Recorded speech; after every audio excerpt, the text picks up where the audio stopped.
การเดินจงกรมระยะที่3จะแยกการกำหนดอาการเคลื่อนไหวของเท้าแต่ละก้าวออกเป็น3ขั้นตอนขณะที่เท้าขวาขึ้นกำหนดรู้ว่ายกหนอขณะที่ก้าวไปข้างหน้ากำหนดรู้ว่าย่างหนอในขณะที่เหยียบลงกำหนดรู้ว่าเหยียบหนอขณะที่ยกเท้าซ้ายขึ้นกำหนดรู้ว่ายกหนอขณะที่ย่างก้าวไปข้างหน้ากำหนดรู้ว่าย่างหนอในขณะที่เหยียบลงกำหนดรู้ว่าเหยียบหนอให้กำหนดรู้อาการเคลื่อนไหวของเท้าทั้งเท้าขวาเท้าซ้ายในแต่ละก้าวอย่างต่อเนื่องอย่างจดจ่ออย่างต่อเนื่องยกหนอย่างหนอเหยียบหนอจนกระทั่งถึงจุดสิ้นสุดทางเดินจงกรมกำหนดรู้จิตที่อยากจะหยุดเดินว่า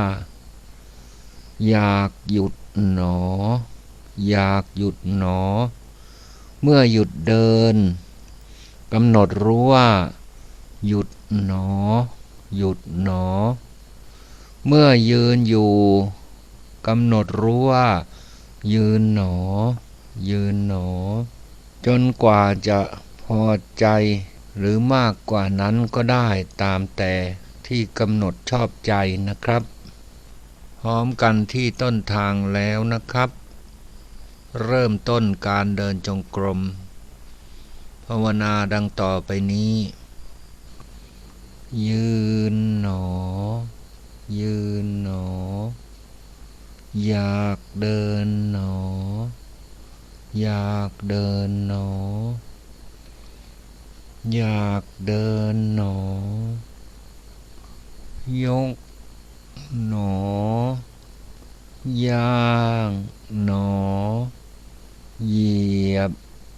หนอยกหนอย่างหนอเหยียบหนอยกหนอย่างหนอเหยียบหนอยกหนอย่างหนอเหยียบหนอยกหนอย่างหนอเหยียบหนอยกหนอย่างหนอเหยียบหนอยกหนอย่างหนอเหยียบหนอยกหนอย่างหนอเหยียบหนอยกหนอย่างหนอเหยียบหนอยกหนอย่างหนอเหยียบหนอยกหนอย่างหนอเหยียบหนอยกหนอย่างหนอเหยียบหนอยกหนอย่างหนอเหยียบหนอยกหนอ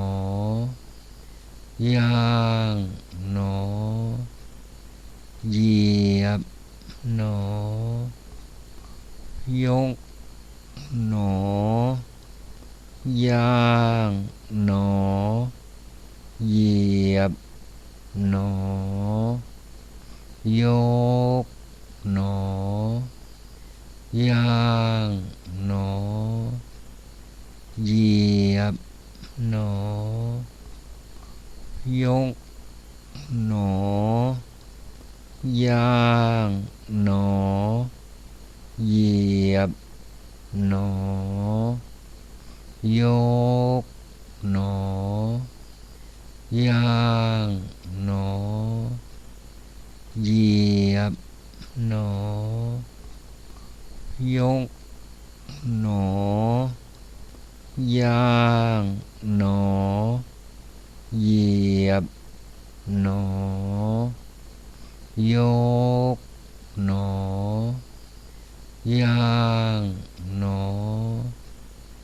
เหยียบหนออยากหยุดหนออยากหยุดหนอหยุดหนอหยุดหนอยืนหนอยืนหนออยากกลับหนออยากกลับหนอกลับหนอกลับหนอกลับหนอยืนหนอยืนหนออยากเดินหนออยากเดินหนออยากเดินหนอยกหนอย่างหนอเหยียบหนอยกหนอย่างหนอเหยียบหนอยกหนอย่างหนอเหยียบหนอยกหนอย่างหนอเหยียบหนอยกหนอย่างหนอ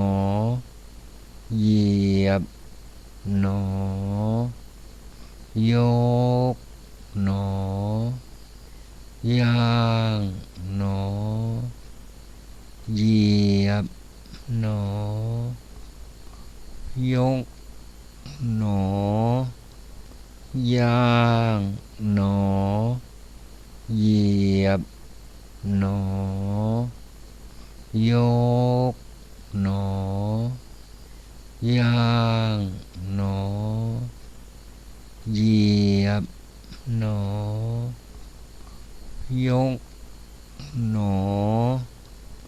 อย่างหนอเหยียบหนอยกหนอย่างหนอเหยียบ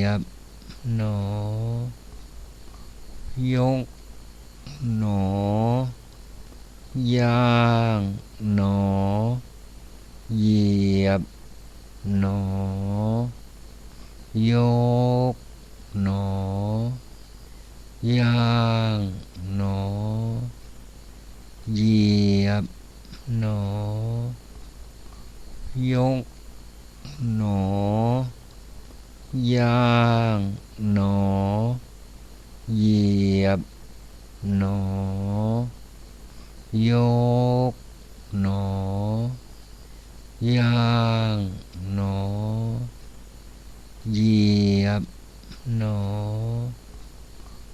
ยกหนอย่างหนอเหยียบหนอยกหนอย่างหนอเหยียบหนอยกหนอ ย่าง